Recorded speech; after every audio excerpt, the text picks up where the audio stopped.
Assalamualaikum warahmatullahi wabarakatuh. Teman-teman sekalian yang selalu dirahmati Allah, kalau kita perhatikan tentang kasus yang baru-baru ini terjadi, mulai dari kasus penistaan agama sampai dengan kasus Konde Nusantara. Pelakunya itu-itu saja, mereka satu grup, mereka satu kelompok. Kelompok yang bermain pun adalah kelompok itu-itu saja. Organisasi yang berada di belakangnya, pendukungnya pun juga itu-itu saja. Kenapa? Karena ada sesuatu yang harus kita baca di sini.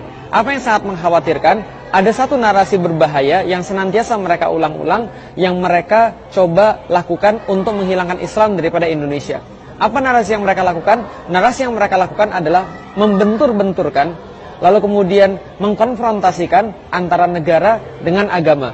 Seolah-olah agama itu tidak boleh masuk dalam negara, dan negara itu tidak boleh mencampuri agama. Jadi kalau seandainya Anda pilih negara, maka Anda harus meninggalkan aturan-aturan agama. Dan bila Anda ingin teguh taat pada aturan-aturan agama, maka Anda tidak boleh bernegara.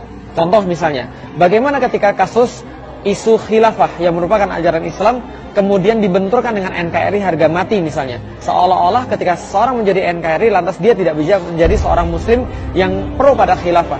Seolah-olah khilafah itu adalah sesuatu yang bertentangan dengan negara. Nah, ini adalah kemudian yang mereka coba lakukan, membentur-benturkan isu itu. Bagaimana lagi? Contoh misalnya, ketika Anda menjadi seorang Indonesia berarti Anda harus beragam. Kalau beragam berarti Anda tidak boleh memakai aturan-aturan dalam agama untuk memutuskan apa yang Anda putuskan, termasuk dalam memilih pemimpin.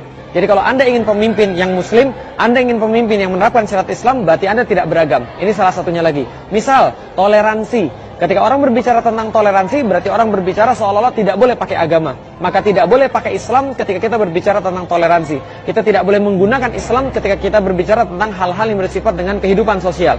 Ini yang disebut dengan sekularisasi. Yaitu adalah sebuah proses memisahkan antara agama dan kehidupan. Jadi agama tidak boleh dipakai kecuali hanya pada hal-hal yang bersifat privat, seperti sholat, puasa, haji, dan di masjid. Maka mereka katakan agamamu simpan saja di masjid, sedangkan di negara ini tidak usah pakai agama karena kita beragam. Karena kita tidak semuanya muslim, karena tidak semua bisa menerima syariat Islam. Ini yang mereka lakukan, yang merupakan racun-racun pemikiran. Mereka suntikan pada generasi-generasi muda, dan mereka berharap dengan itu mereka bisa menghilangkan Islam daripada Nusantara. Apa yang terjadi ketika Islam dihilangkan daripada Indonesia? Apa yang terjadi ketika Islam dihilangkan daripada Nusantara? Yang terjadi adalah orang-orang tidak punya lagi sebuah sebuah imun akan sebuah kezoliman. Mereka tidak punya cara untuk melawan kezoliman. Kenapa? Karena Islamlah yang membuat mereka berani untuk memperjuangkan kebenaran dan keadilan.